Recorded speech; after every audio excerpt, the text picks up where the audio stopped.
Righto, I'm going to do something different and just talk through a flight, just to show the numbers that I'm experiencing and what I'm thinking and feeling at the time.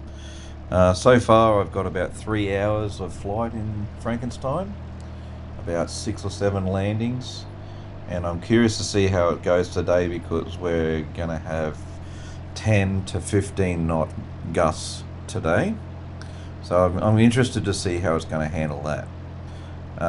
At the moment, I've just finished my run-up checks.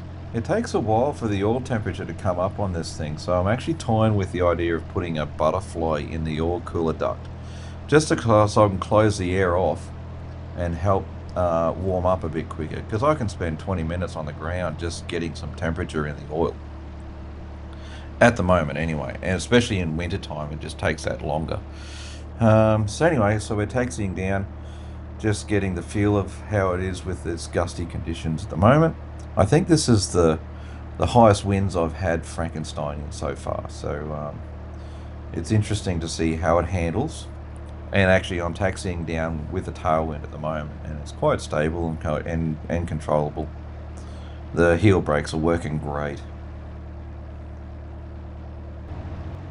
Final checks are complete now, and we're lining up on the runway, 30 left. I do a final check down the runway before I square up because I can't really see over the nose. This next bit happens pretty quick.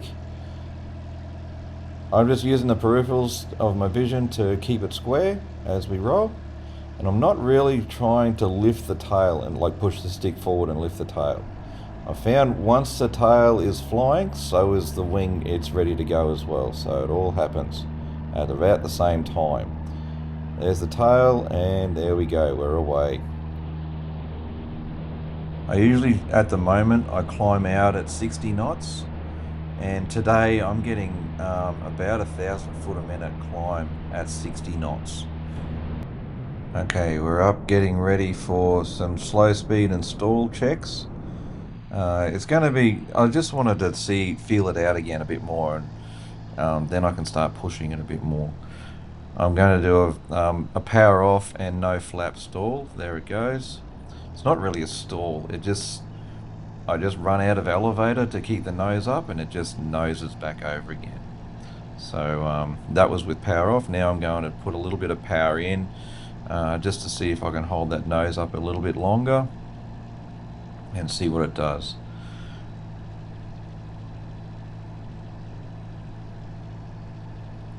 Again, I simply run out of elevator and the nose just drops over again. There's no tendency to drop a wing.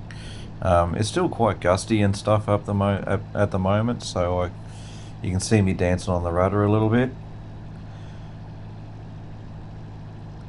And I'm not using full power settings. I'm not really forcing it at the moment, but I'm just feeling it out. So now we're into 2 stages of flap to see what that does, and see if we can get that nose a little bit higher. Keeping a bit of power in to get that nose up. There's no buffet. In this attitude and power settings, I'm looking at around 30 knots indicated.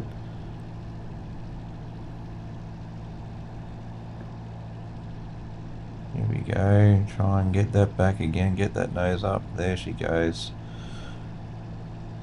A little bit of a wing drop there. I'm not sure whether it was my rudder input to correct some gusts or what that made the wing drop. Now we're trying again, putting a bit more power. I'm around about 1800 RPM or so, I think, from memory when I'm doing this test.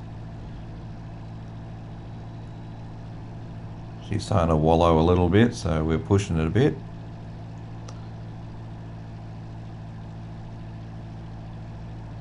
Here we go. Wing dropped a little bit that time again. I think I put a bit more rudder in at the wrong time there, but a simple little burst of power and the aeroplane was flying quite happily. Trying that again now with higher power settings and no flap again, just to see if we can get that to really snap over or anything like that.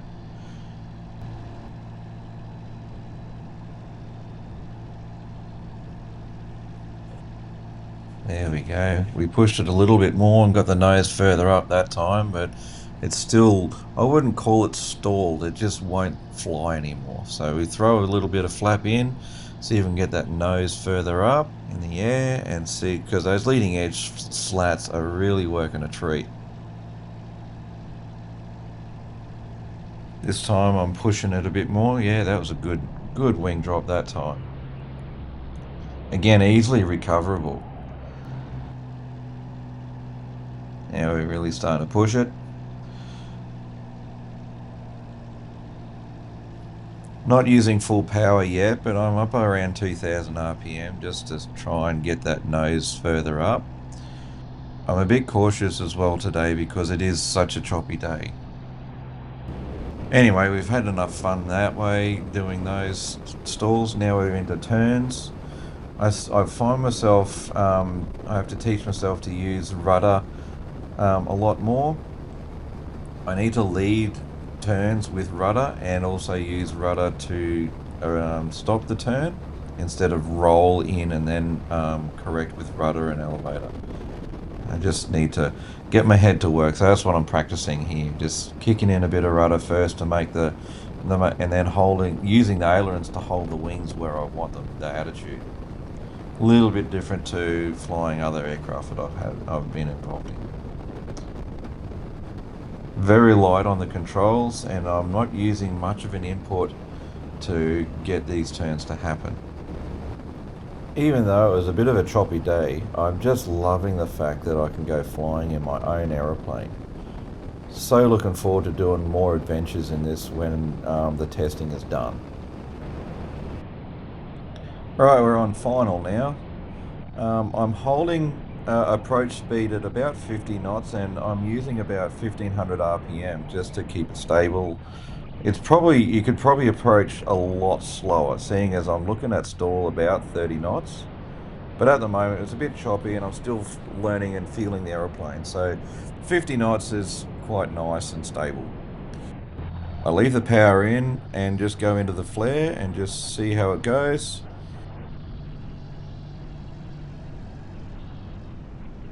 Those long legs, I'm still learning how that sight picture as we go. And I haven't even started using the brakes on rollout yet. So once I get game and start stomping on them, I reckon I could pull it up real quick. And there we have it. That's one flight done. We'll taxi back down to the hangar, shut down, have a think about what we've done and any particular things I want to note and look at. We'll get out and we'll go around the airframe, have a good look over it, see if anything bent or broke or anything like that. And then we'll think about what we're going to do next.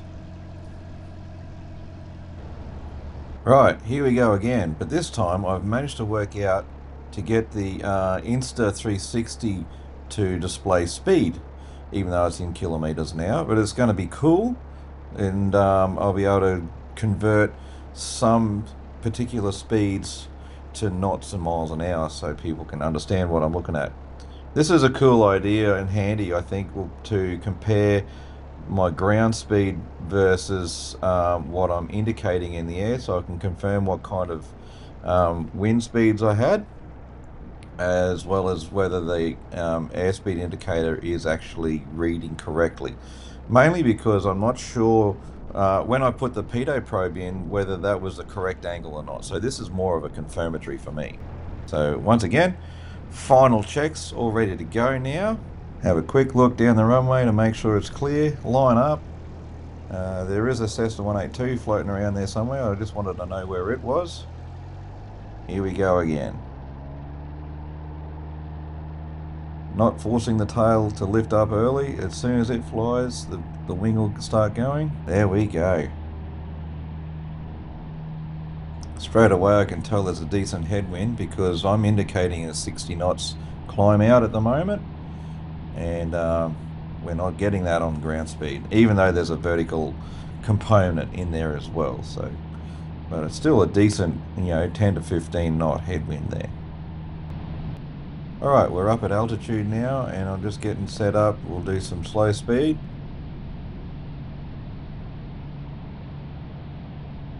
I kind of like this view much better than the other one, so I think this view will stay. Alright, let's try some slow speed and see what we can get.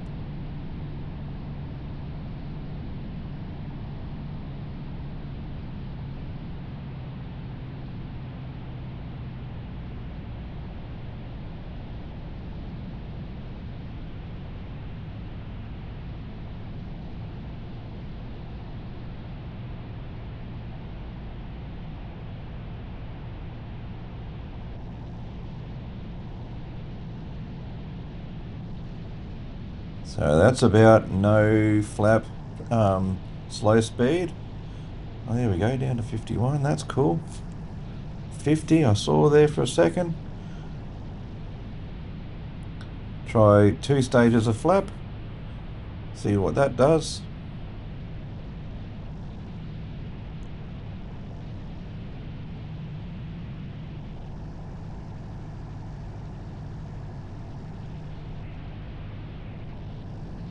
Nice. Okay, now for the big one. Let's see if we can get how slow we can get on full flap and a little bit of power. This is ground speed also, by the way, so I've got a good headwind here. Let's see what we can come up with.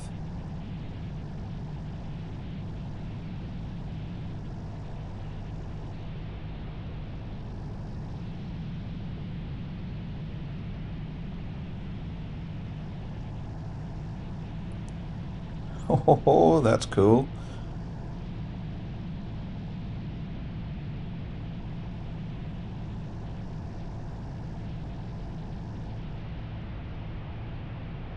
All right, well, that was fun. Righto, this is the worst landing I've done in Frankenstein so far.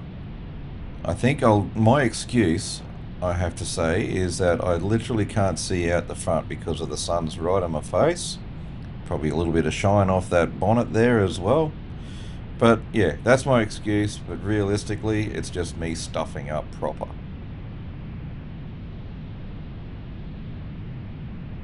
Come on, Donnie, hold it together. Come on. Oof. What did you do? Alright, well that was a good test on the landing gear, that's for sure. I'll add that to my list of things to inspect. Detailed inspection of the landing gear attach points. Oh well. Besides that, I'm pretty happy with how everything went then. I'm pretty happy with getting the GPS and speed working on the Insta360. That's going to be a pretty handy little tool to have for cross-referencing on all of the performance figures we're going to be doing. Yeah. I'm also pretty stoked that I've cracked the 20 knot mark on ground speed with this. That was a bit of a goal of mine ever since I started building this thing. So I'm pretty stoked that I've got to that point already. And boy, it's going to be fun pushing that boundary when I get a bit more used to the airframe. That'll do for this flight and today's effort. There's a few things there I want to muck around with and check. Yeah, fun. Bit bumpy today. Bit of a headwind, so that should be interesting. I've got to go away for 2 weeks now. Fun. But anyway, work calls. It was also cool to meet Liz and Mark today. So they're going to be our neighbours. They're going to build a shed just over there, and they have a little poker warrior. So that's very cool. Starting to meet more people around here, and I love it. So yeah, we're done. I haven't really asked before, but this whole like and subscribe thing, that would be a really big help for us here. If you could do that, that would be wonderful. So hopefully you enjoy what we're doing, and we got lots more adventures coming once I get this thing out of test. Isn't that amazing? All right, see you later.